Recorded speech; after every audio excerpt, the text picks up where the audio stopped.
Okay, so we are in Precalculus, lesson 106, complex number conjugates, which is the easy part, and dividing, which is using the complex number conjugates and slightly harder. Today's date is Friday, September 4th, 9/4/2020. I'm using an iPad, so that's why all the dimensions are weird. Aurelia, can you please turn your video on? I'd appreciate it. And from here, objective.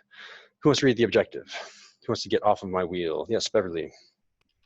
Find complex conjugates and divide complex numbers. There it is. Yep, just exactly what the title says. There's those two parts. All right, so conjugate. You change the what between the two terms. Let me give you an example of complex conjugates. So 2 plus 3i is a complex conjugate with 2 minus 3i. Those are complex conjugates. So what do we change? Who's got it? Caroline. Sign. The sign. Change. Exactly. Yep. Change the sign. And just as a heads up, my headset is wireless, and it's even when it's wired in, it still cuts out. So if I stop talking, I will notice that I stopped talking, hopefully, and I'll repeat whatever I said.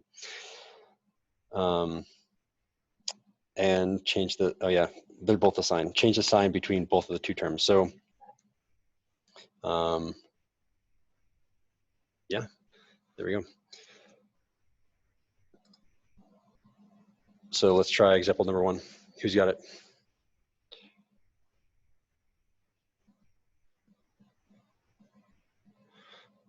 Yes, Ellery. Would it be 3 minus 4i? 3 minus 4i? Yep, everyone write it down. So 3 minus 4i. It's that easy, except when there's a trick question. Because notice that I said it's a sign in front of the I term when it's the complex conjugate. The normal conjugate is a little bit different. So if I'm just talking about the normal conjugate, like x plus 3 and x minus 3, those are pretty easy. A complex conjugate is strictly only the I term. It just cut out again, didn't it? Is my microphone still working? Yeah, I can still hear you. Okay, sometimes it does do that. Okay, anyway, the sign of the I term, which means the I term, if it's second, then it's always the term in between. But this time, the I term is first. So we have to be careful here. It's not the term in between. That's not the definition. There's no in between. It's the I term. So I've showed you where that trick question lies. Who wants to answer this one?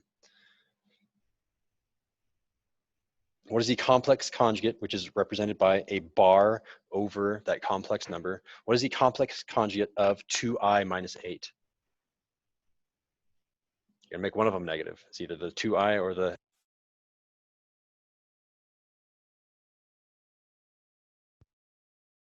Okay, there it goes. Beverly will give you a math question to be officially off the wheel. Would it be negative 2i minus 8? There it is, negative 2i minus 8. That is correct. Everyone go ahead and draw the wrong answer, 2i plus 8. This is incorrect. Cross it out. No. It's not always in between. It's just the I term. The I becomes the opposite sign. Okay. So, and then there's a graphical version. Everything that we've been doing so far is algebraic. We're just looking at the numbers, but let's look at what happens on a graph. So on a graph, the complex conjugate is and then we'll fill this in a sec, but let's come down here and actually take a look at what's happening for a graph. For example, number 3. So let me do a random one that it's a give you. I'm gonna give you this one. So if I have, I don't know, I'm gonna put a random point here. I'm gonna call this a Z2. If I take the complex conjugate of Z2, the original coordinates of Z2 are -3 plus 2i. So -3 plus 2i. Again, the complex conjugate means I'm going to take the opposite of the I term. So I should have minus 2i. This should turn into a minus. So if I come down here, where's -3 minus 2i? So -3, 1, 2, 3, and then go down 2i, at this point right here. So let me get rid of all those tick marks. This is the conjugate of Z2, which means I just have a bar above it. And that is equal to, I guess I should see, the Z2 is equal to -3 minus 2i. What happened? How did I get from this point down to this point? I see one person has their hand raised. Is it a translation? Do I just strictly move it? Is it a reflection? Is it a rotation, a dilation? Some form of transformation over a certain axis. I'll leave that there for now. How do I get from Z2 to Z2 bar? The conjugate of Z2. What operation? Again, I'm filling in the blank right here. On a graph, the complex conjugate is a what over the what axis? What are you doing? It's okay.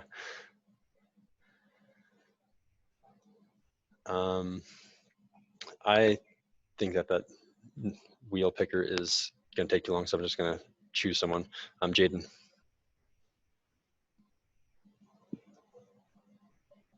Yeah. So what transformation are we doing? What's this word here and here? On a graph, the complex conjugate is a what? What am I doing to get from Z2 down here to Z2 bar? We're going down. We're going down, yep, but you need to use a geometry term. You got one of four choices. I don't know. It's either a translation, a reflection, a rotation, or a dilation. A reflection? It is indeed a reflection. Everyone write down. And Jaden, which axis are we reflecting over? Is it the imaginary axis or the real axis? The real axis? It is indeed the real axis. So we'll say the real axis.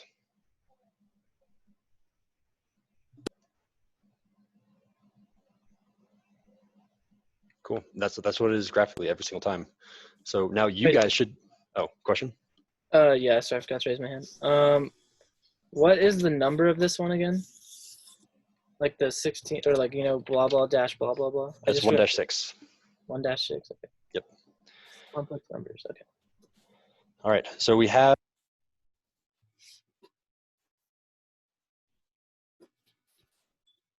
Sorry about that. I'm trying to find what is the complex conjugate and then to actually plot that complex conjugate.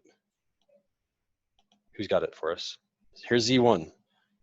I'll even give this, well, let's start nice and easy.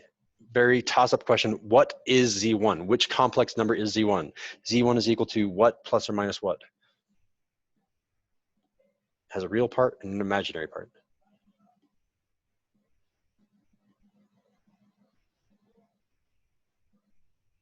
Let's give it to Emily.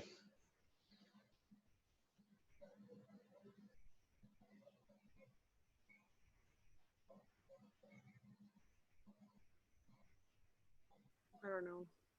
Okay, so the real part, how much from the origin have I gone to the right? How many spaces?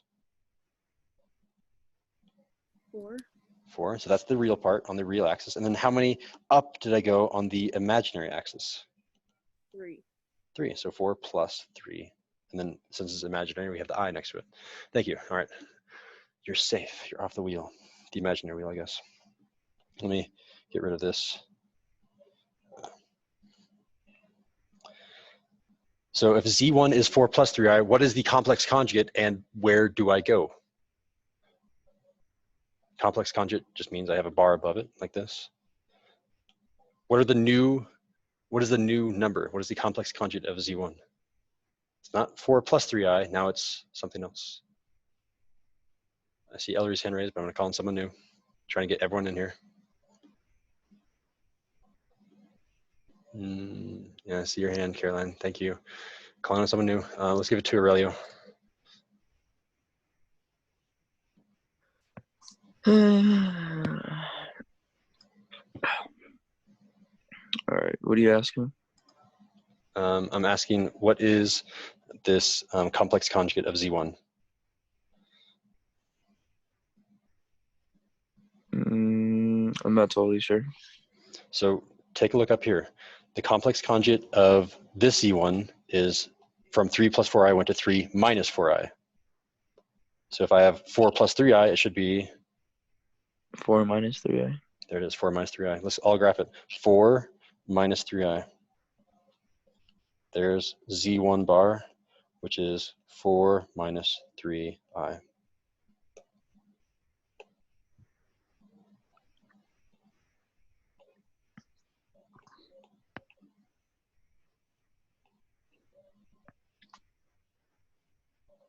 Yeah, cool. I think this should work.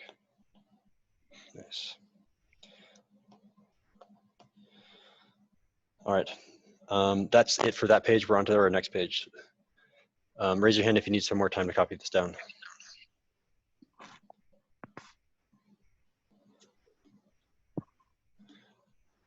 And Oscar, can you start your camera?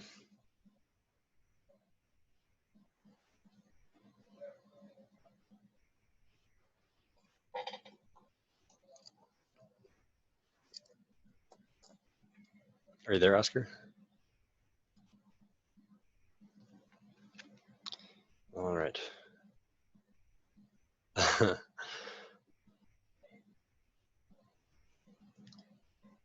Raise your hand if you need some more time.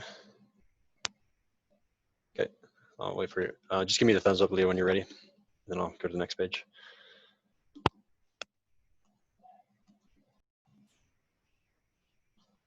Beverly?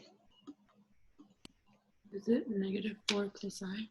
It is indeed -4 plus I. So I'm going to multiply by -4 plus I, -4 plus I. Again, I'm just multiplying by 1. Anything divided by itself, it's 1, so I'm allowed to do this. I'm getting rid of this denominator, and you haven't seen it yet, but it will get rid of it, and I'll show you how. I'm multiplying these two fractions.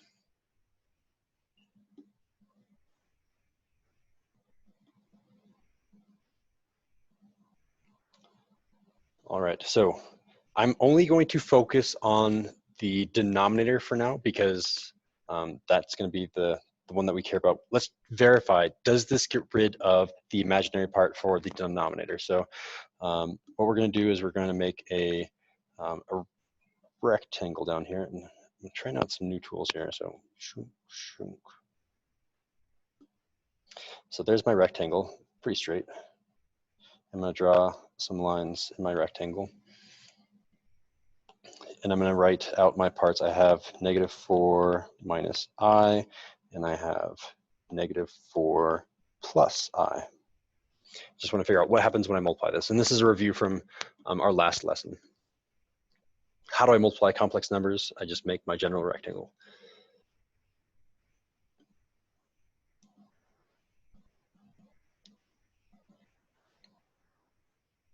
All right, kind of rapid fire now. What goes in this general rectangle? Top left. Raise your hand. Who's got it? Top left. -4 times -4. Leo, go for it. -4 times -4, Leo.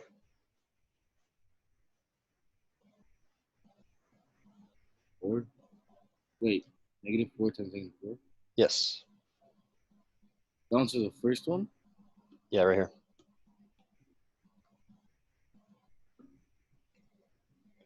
What is -4 times -4? Oh, just -4 times -4? Yeah. So 16. Perfect, yep, 16. Next, I have -I times -4 for this cell right here. Who's got that one? Beverly, go for it. 4I. Yep, a positive 4I because negative times negative is a positive. What about this one? -4 times I for this cell right here. Go for it, Caroline. -4I. -4I. And finally, -I times positive I. A little bit more math to do here.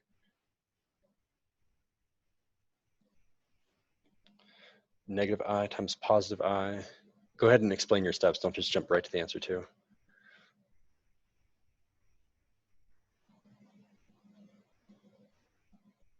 Eller, you want to try this one for us? Yeah. You just have -I, right? Because it's, wait, we're doing the, yeah, because negative times positive is a negative. Exactly. And then this is I to the power of 1, I to the power of 1. So you add the Oh, powers. it's I squared, yeah. Exactly. So -I squared. Perfect. And then we all know this rule from last lesson. We can't have any I squareds in our answer. I squared always reduces to something else. And you can continue, Ellery, or you can give it to someone else. Oh, so then I squared is equal to -1. So you're gonna have +1? Exactly, yeah. So -I squared is just 1. Okay, then we need to add all of our like terms and check this out. When we add up all of our I terms. This is just going to be the diagonal here. We have 4i, and then we're going to subtract that 4i. We have no I terms. And then this is the part where we do, yes, victorious, we're awesome, because we've gotten rid of this I term in the denominator. There's no more imaginary part. That was our whole goal. So those just cancel each other out. They're gone. They should always happen. And then we need to add the real numbers next. So I have 16 plus 1. That's just 17. I can do that math pretty easy for you guys. You're welcome. So if I come over here, I can say, okay, our new fraction is something divided by 17. But now the hard part is, okay, we have to find that numerator. So we have to do another general rectangle.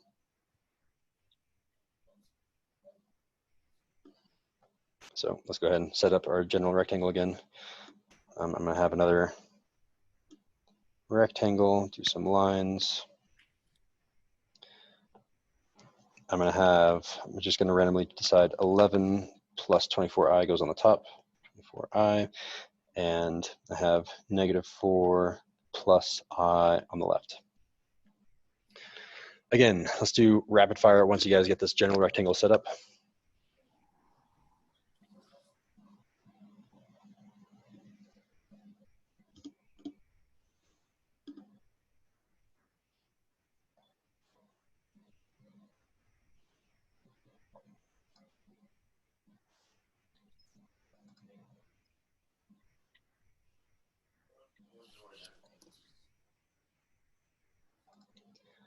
All right. Let's give this to Oscar first. Oscar, let's do the first cell, this -4 times 11.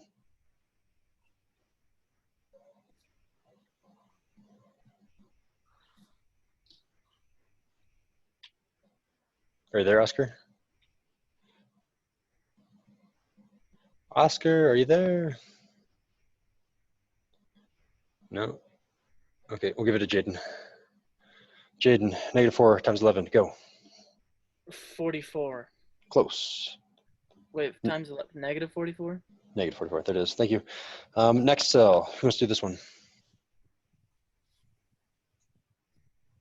Beverly, go. -48 I. Ooh, close.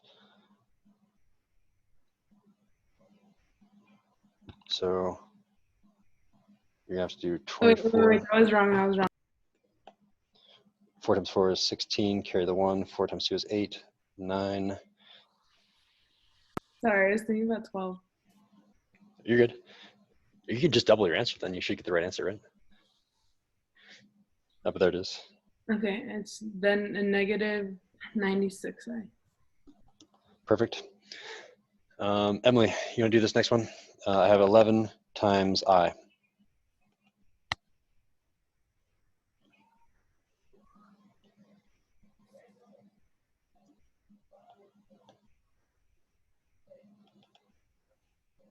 Is it 11?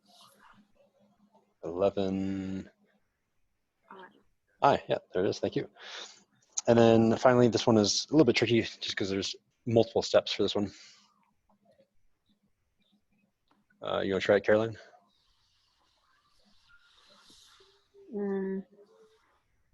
24i squared. Perfect. And that's going to turn into what? -24. Exactly, yeah, because it can be 24 times that -1, which is -24. Perfect. And unfortunately, the I terms do not cancel out here across this diagonal, and nothing cancels out. We just have to kind of combine like terms, which will always be diagonal. So diagonal and diagonal, if we have it set up right. Anyone, let's do the real part, because usually you write real and then you write imaginary. So let's do this diagonal first for the reals. We need to add -44 and -24. Who's got that one for us?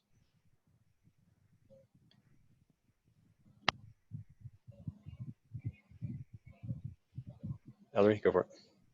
That's -68. Yep, so all right, -68 for the top part of our fraction. And then we're gonna add that to the imaginary part, which is gonna come from this diagonal right here. So now I need someone else. What is -96i plus 11i?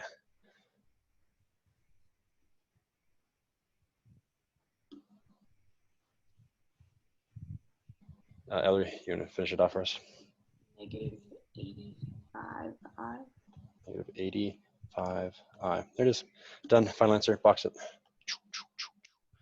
I will point out also, let me go ahead and get rid of this, that sometimes Khan Academy and just other mathematicians in general rewrite this as two different fractions. So just know that, yes, you have the right answer, but it can also look like this. It can also look like negative 68 over 17 minus 85 over 17i.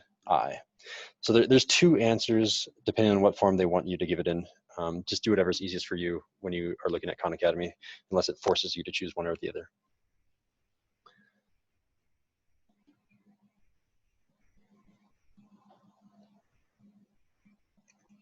So that's only example 4. We still have example number 5 to do. So it's going to be the almost exact same type of process. There is a shortcut for the denominator. If you know the shortcut, this first general rectangle, you can skip it if you know the shortcut. So be looking for a shortcut. I'll tell you that it exists. You might have already seen it. I will give you guys a shortcut at the very end, but again, if you don't memorize a shortcut, you have the general process, you can still get it done, just a little bit more time. So good luck on example number 5. I'm going to put you guys in breakout rooms yeah, let's do breakout rooms, 2 per breakout room, so you guys can work on this problem together.